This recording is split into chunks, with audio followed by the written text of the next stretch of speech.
नमस्कार, जनमानस पर क्लिक कर चुके हैं आप। वित्त मंत्री निर्मला सीतारमण शनिवार को इतिहास रचने जा रही हैं।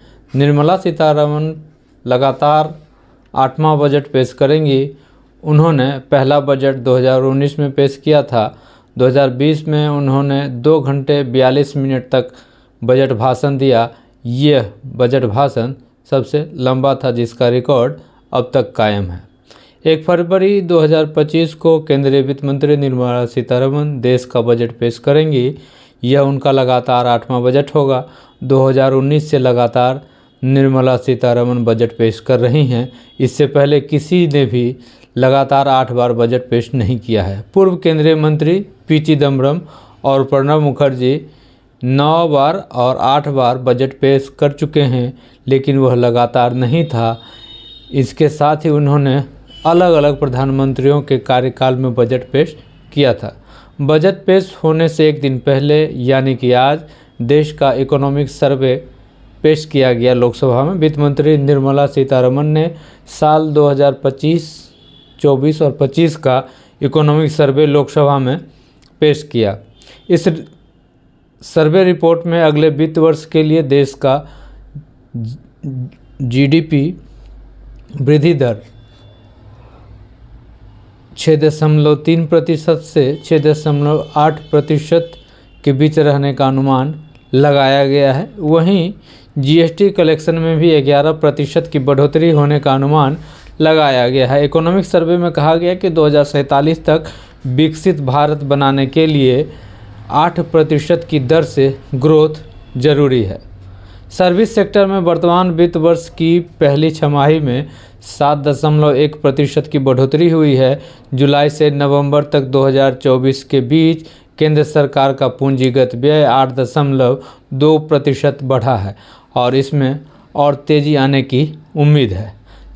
आर्थिक सर्वे के कुछ मुख्य अंश बता रहे हैं।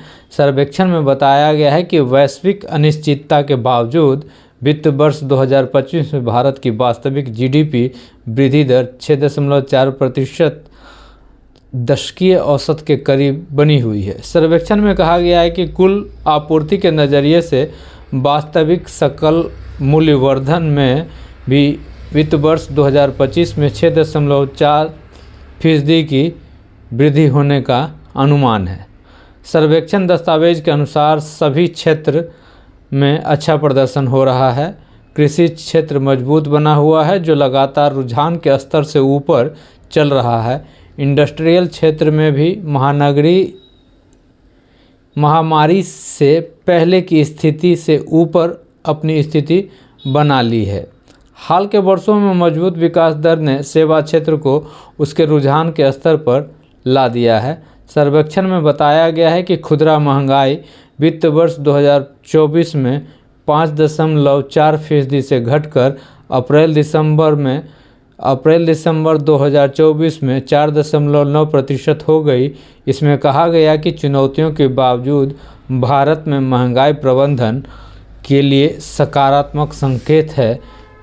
भारतीय रिजर्व बैंक और अंतर्राष्ट्रीय मुद्रा कोष का अनुमान है कि भारत की उपभोक्ता मूल्य मुद्रास्फीति वित्त वर्ष 2026 में धीरे धीरे लगभग 4% के लक्ष्य के अनुरूप हो जाएगी।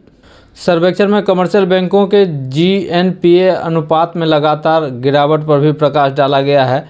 अनुसूचित वाणिज्यिक बैंकों का जीएनपीए का अनुपात वित्त वर्ष 2018 में अपने चरम से लगातार गिरकर 2024 के सितंबर के अंत तक 2.6% के निचले स्तर पर आ गया है।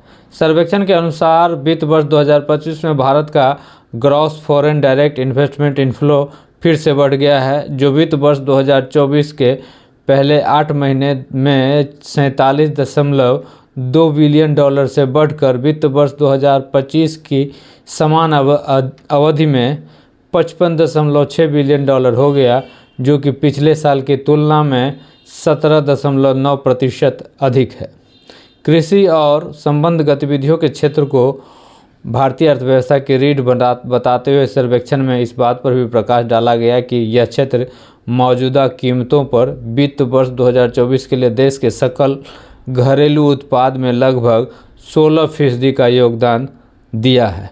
आर्थिक सर्वेक्षण 2025 ने निर्यात क्षेत्र की लचीलापन पर भी प्रकाश डाला, जो वैश्विक आर्थिक चुनौतियों के बावजूद हाल के वर्षों में लगातार ऊपर की ओर बढ़ रहा है।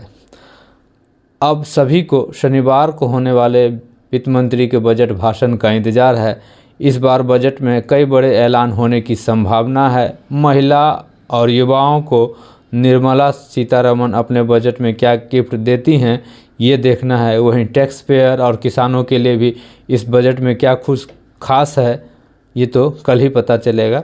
अगर आपने अभी तक जनमानस यूट्यूब चैनल को सब्सक्राइब नहीं किया है तो सब्सक्राइब कर लें, लाइक शेयर और कमेंट भी ज़रूर करें। नमस्कार।